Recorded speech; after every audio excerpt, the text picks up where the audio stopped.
மீனராசி. மீனராசிக்காரங்களுக்கு இந்த வருஷம், இந்த குரோதி வருஷம் நல்லாத்தான் அமையுது.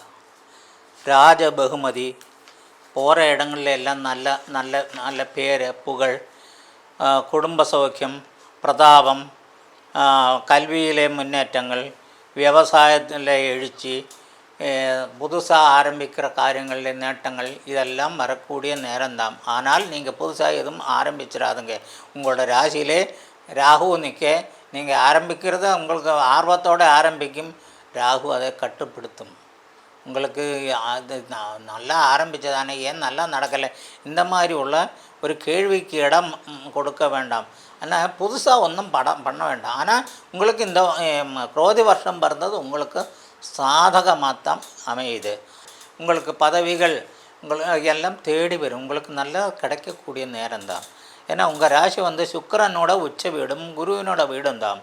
குருவும் சுக்கிரனும் எதிரிகளாக இருந்தாலும் எதிரியோட வீட்டில் எதிரி உச்சம் பெற்று நிற்க, சுக்கிரன் உச்சம் பெற்று நிற்க. அதனாலே உங்களுக்கு அது நல்லதாக தான் அமையும். சுக்கிரன் இப்போது இந்த வருஷப்பிறப்பில் அந்த ராசியிலே தான் நிற்க. அந்த ராசியில் நிற்கும்போது நீங்கள் எதிர்பார்க்குறதும் நல்ல ரீதியில் நடக்கிறதுக்குள்ள வாய்ப்புகள். படிக்கிற குழந்தைகளுக்கு ഏറ്റവും அமோகமாக உன்னதമായ வெற்றிக்குள்ள வாய்ப்புகள் இருக்குது. ஒரு சில ஆளுகளுக்கு படிப்பு பாதியிலே அதை அப்படி நிறுத்துறதுக்குள்ள வாய்ப்புகளும் வந்து சேரும்.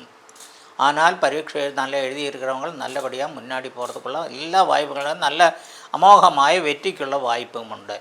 உங்களோட 2லே சூரியன், உங்களோட ராசி 2லே சூரியன் உச்சமாக நிற்கிற உங்களுக்கு அப்பாவில் இருந்துள்ள எல்லா துணைகளும் கிடைக்கும். ஏழரை சனி இருக்கு. ஏழரை சனினா உங்கள் அப்பா உங்களுக்கு நல்ல உதவியாக இருக்கும்.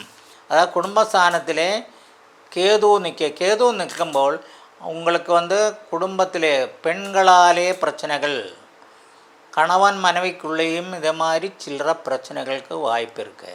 ஏன்னா சந்தேகங்கள், யாரோடையாவது பேசின்னு இருந்தால் போலும் அது கணவன் மனைவிக்குள்ளே ஏதாவது ஒரு பிரச்சனைகள் காரணமும் இருக்குது. ஏதோ ஒரு காரணவசாலே தொடர்புகளுக்குள்ள வாய்ப்புகள் அமையும். ஆனதுனாலே தயவு செஞ்சு மற்றுள்ளவங்கள்ட்ட பெண்கள் கூட பேசுகிறதுக்கு கொஞ்சம் யோசித்து பண்ணுங்கள். வீட்டிலே உள்ள குடும்பத்தில் உள்ள பெண்களுக்கு தான் பிரச்சனை ஜாஸ்தியாக வர்றதுக்கு வாய்ப்பு. அதனால் பெண்கள் கொஞ்சம் நல்லா கவனமாக இருங்கள். யார்கிட்ட பேசினாலும் அது வெளிப்படையாக பேசுங்கள். அது எல்லாரும் குடும்பத்தில் உள்ளவர் தெரிகிற மாதிரி வச்சுக்கோங்க. இல்லைங்கள் அது உங்கள் குடும்பத்தின் வாழ்க்கையை பாதிக்கும். அது உங்களுக்கு குடும்ப பிரச்சனையை உருவாக்கும். உங்களுக்கு பணம் பிரச்சனைகள் இல்லை, மற்ற ரீதியிலுள்ள பிரச்சனைகள் இல்லை, எல்லா ரீதியிலுள்ள நேட்டங்களுடையும் வருஷமாகி அமைகிறது. உத்தியோகத்தில் இருக்கிறவங்க நீங்கள் முயற்சி பண்ணுங்கள். உங்களுக்கு எல்லாம் நேட்டங்களும் மறக்கக்கூடிய நேரம்.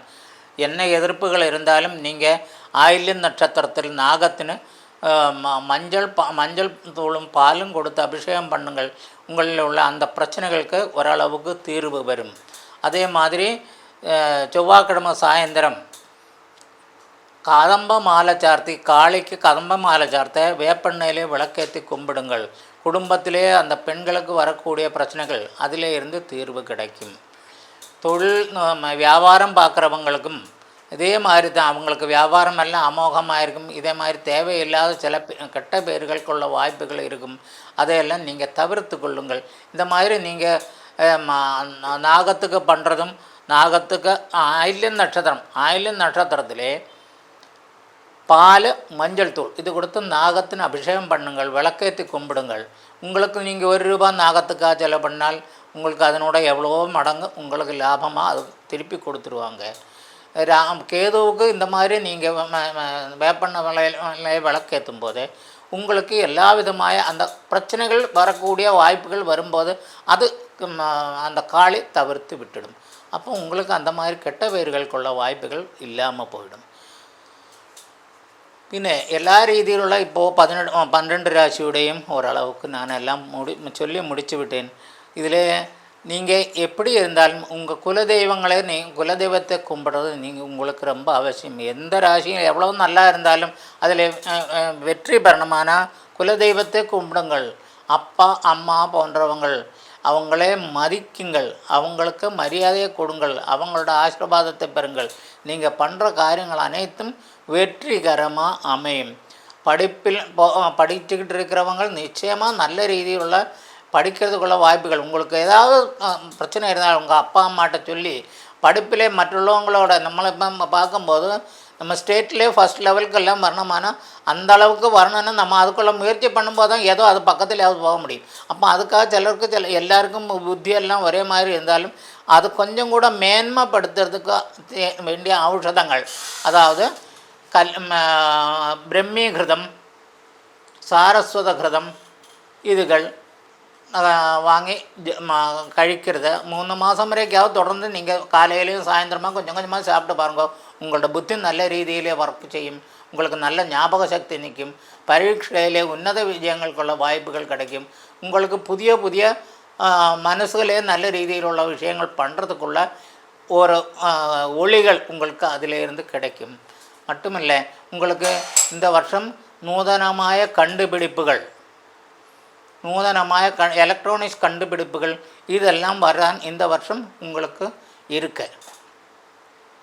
அதனால் இந்த வருஷம் எல்லா ரீதியிலையும் நல்ல உயர்ச்சிக்குள்ள வருஷமாக அமையும். நீங்கள் எல்லாம் நல்ல பகவானோட எல்லாம் நீங்கள் வேண்டிக் கொள்ளுங்கள்.